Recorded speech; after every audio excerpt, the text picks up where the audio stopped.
Hi, Tom. Hiya. Thank you so much for coming tonight. Okay. And this is Tommy Preston, Yeah. and he has come to tell us how he's been involved with Manor House, how his life has been turned around. Yeah. Over to you, Tom. Well, it was about 12 years ago. I was married. Used to be a big drug dealer. Used to work as a security guard at the same time. Then all of a sudden I started smoking heroin. My wife died, natural causes. And my life fell apart. And spent a lot of money very quickly. Mm-hmm. And I was invited to come here by a friend of mine. Yeah. For something to eat. And I'll never forget it. First time I met Trevor. Yeah. At the door here. May I just interrupt? Who Go is on. Trevor? The pastor. Oh, right. Okay. And I said to him, I said, look at you. And he said, what? I said, you're buzzing. I said, look at you, you're radiant, you're full of life.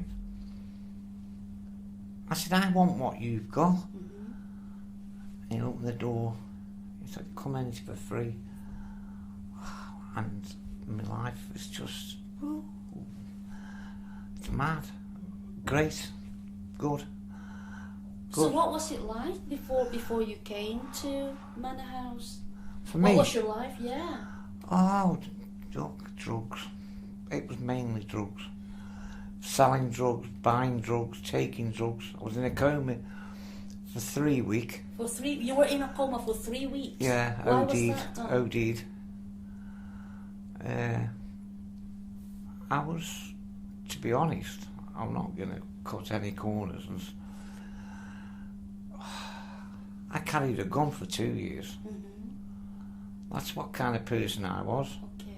Never shot at anybody, you know what I mean? I'm not a very good shot. Well, don't know, this is what kind of person I was. You know, my life was mad. Horrible. It was. Horrible. Was that before your wife died or after she died? After. So after she died, that's when you started drug taking and getting involved with different kinds of stuff. Yeah, and gangs. And gangs. So you were involved in gangs and Going to Liverpool, buying lots of gear and that lot. Mm-hmm. And one of the funniest things, you might laugh at this, but it's not funny.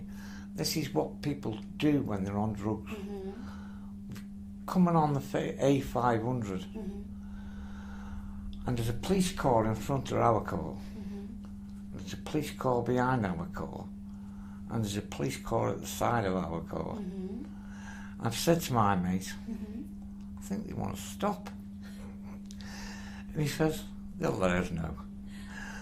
And next minute, an helicopter's come above the car. My, really? And the most dangerous thing about it was, when we got out of the car, I had a pack of cigarettes in my hand and got all these red dots on me, Right.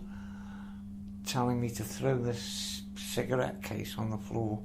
I'll never forget what I saw in the background. An ambulance. Oh. Wow, these would kill me Oh. if I made a move for anything. You know what I mean? Mm-hmm. It's, you know, it's a horrible, horrible life to live. There are good times, but the bad times, once you get in that hole, Mm-hmm. if you aren't strong enough, you will die in it. And this place is amazing.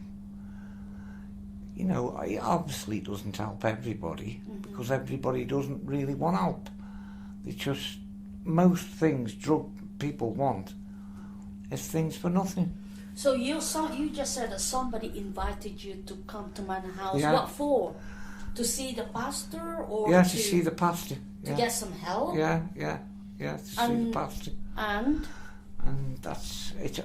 It all spiraled from there.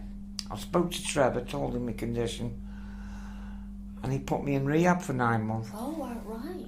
I went into rehab in Derby was there 9 months, and if it wasn't for my niece dying, I'd have probably been there a lot longer. Well, I come out and I've got control of things. Wonderful. And how long have you been helping Manor House? Oh, gotta be 8 years, 10 years, yeah. And you're here every week? Every day.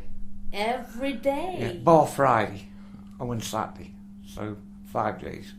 So basically what you're saying, that this place, the people around, the people here have become your family. Oh, without a doubt, yeah. Are you off drugs? Are you off gangs? Are you off the lot? The lot. No more guns? No guns, no. Completely clean? No, completely clean. The only thing I take now is a nebulizer for my chest. That's it.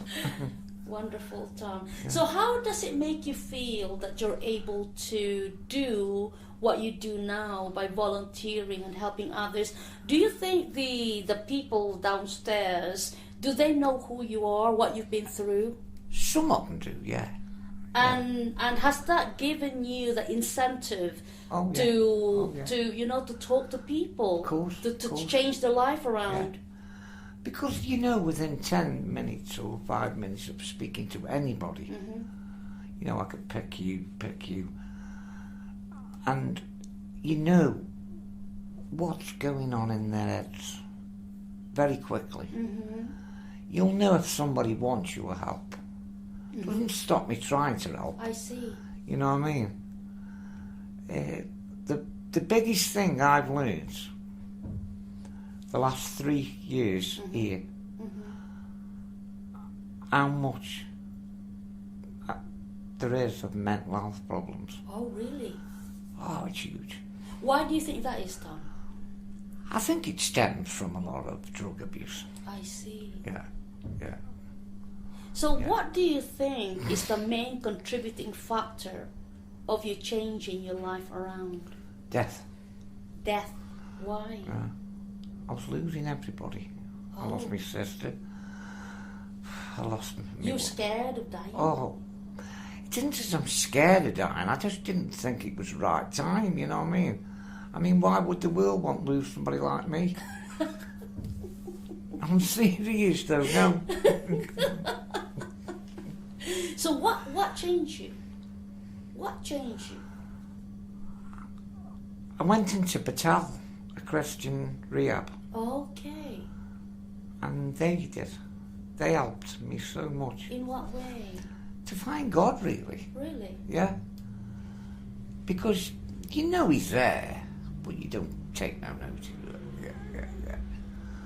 But when you're at places like that, you learn so much. And the advantages of knowing the Lord and what it brings you in your lifestyle. And, I don't say things don't go wrong at times, because they do. So, listening to you talk about your past, you've been involved in gangs, and you've been in a coma through drug overdose, all these things. What's the message you'd like to give to the people out there who's listening, who's watching this interview? What would you like to say to people? I'd just like to say, if they only knew me for a month or a year, the kind of person I was, faith changes lives.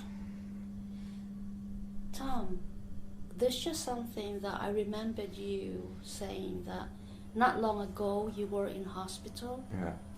And what did the doctor say about that? Oh, the cancer. Yes. Yeah, it's Would gone. you like to talk about that? Well, lung cancer, I was having radiotherapy for it. Then they tell me I've got bone cancer. I went for a bone biopsy. And after the bone biopsy, I saw a specialist. Unbelievable.